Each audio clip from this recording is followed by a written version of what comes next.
the afternoon, Vocalo Radio 91.1 FM, backstage at Lollapalooza with Savannah Re. Hello. Hey. Just off performing. Is this your first Lolla? This is my first Lolla. This is my first international festival at all. So I'm like buzzing right now. I know you're from Canada. And it's so funny because, of course, when I'm doing research and I'm listening to the interviews, I'm like, what accent is that? Because you don't really have an accent. You don't. No, but, like, the people that were interviewing you, I'm like, what accent is this? I'm like, Canada. Yeah, you know what? It's interesting because everybody you talk to, we're like, you got the accent. And we're like, no, you got the accent. Everybody's just like, accent. But I think it even just depends where you are in the city. Like, some people do have kind of a thick accent. I've been noticing, too, like, even my husband, he's not from Toronto. And sometimes he'll be like, whoa.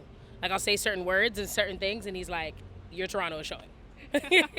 I love that. So, first international festival. How are you feeling? How's Chicago treating you? Chicago is beautiful. Honestly, I've been here before when I opened on tour for Jessie Reyez. Some years back, we came to Chicago, loved it. But you don't get to see it much when you're on tour. So kind of just being here, like, the weather is perfect. Everything is perfect. Like, to see people in the crowd singing my songs was like a really big moment. So I'm feeling great. Chicago's feeling great.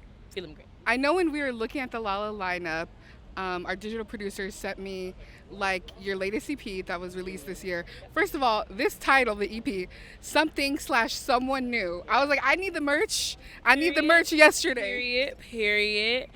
Yeah, no, we're working on it. Honestly, something/someone new was kind of just to like wake everything up because I hadn't released in a while and now I'm newly independent.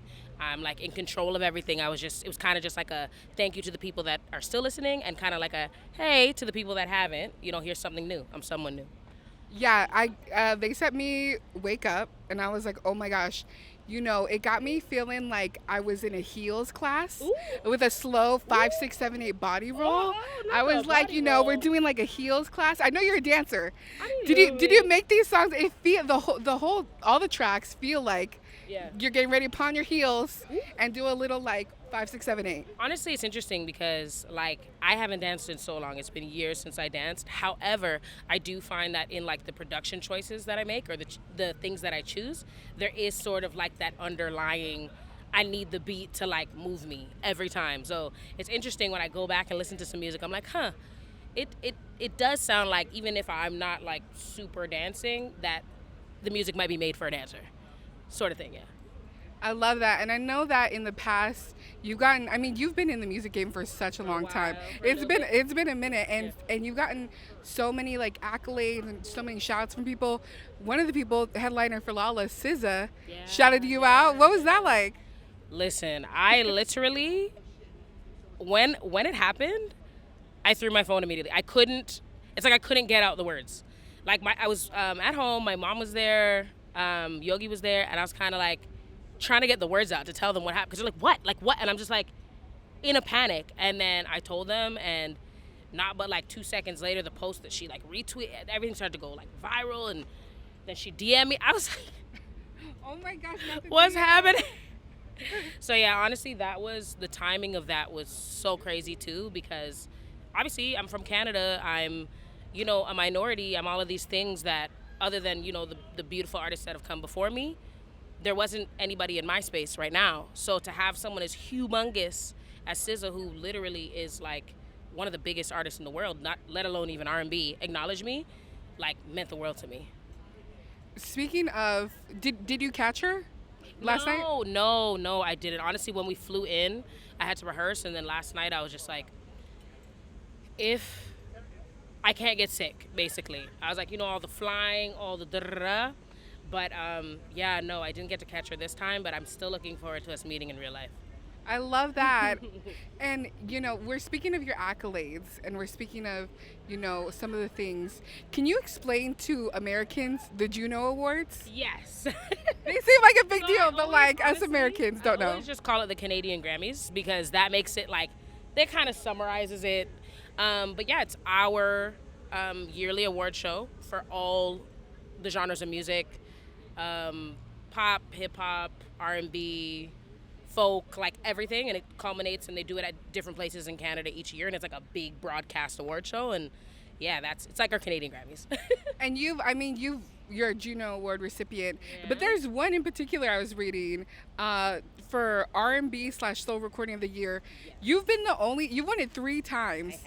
and have been the only person to win this award. Yes. So it's called the Traditional R&B Award, and I was dethroned this last year by an incredible artist named Akila. She's awesome. A lot of people don't even know she's Canadian. She's fantastic. Yeah, but up until that point, I won it 3 years in a row. So that's kind of crazy. So you finally let someone else win it. Oh, not let. She took that. She took that. She's taking it. Her music is amazing. Bloom has been like everywhere. TikTok, hello. She just dropped another song. She taking it on her own. Yeah, no, Bloom's in our top rotation. Love her. Yeah, yeah. Good friends. You guys know each other? Yeah, 100%. I think like in Toronto, our music scene is really small, but we're all very like tight knit.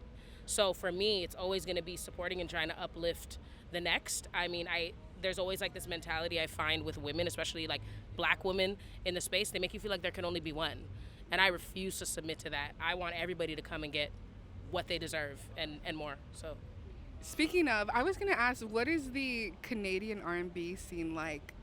It's plentiful. It's plentiful. Like off the top of my head, Akila, Dylan Sinclair, Raheem, who else? Me. There's a ton. I'm blanking, but there's so much. Lolla, she's not R&B. She's pop.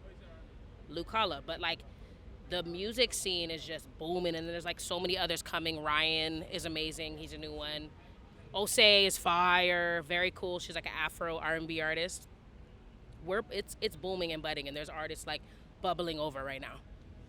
I was also reading that your dad was a DJ. I mean, you grew up in a musical household.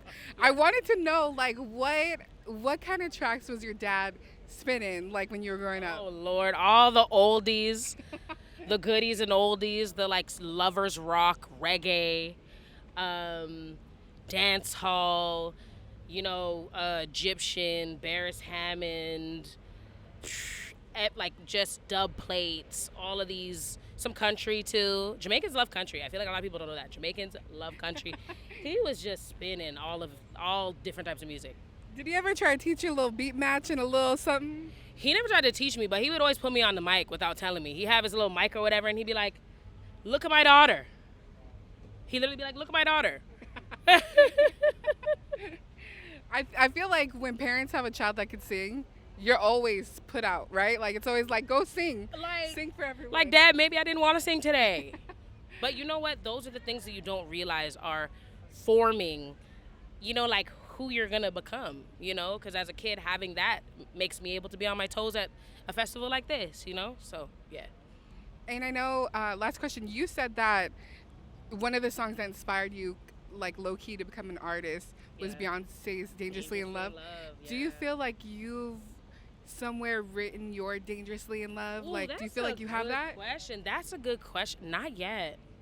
I think, you know what? I'm a crooner in the same way. Like, I'm a yearner. I'm a lover. I've made that type of music, but like that, like, nah, all that? No, I haven't done that yet. It's soon to come, though. Soon to come. Love it. Well, thank you so much for stopping by and talking to us. Of course. Thank you. Thank you, guys. I ain't got nothing to hide, and you like that. Baby, you could put in the time, ain't saying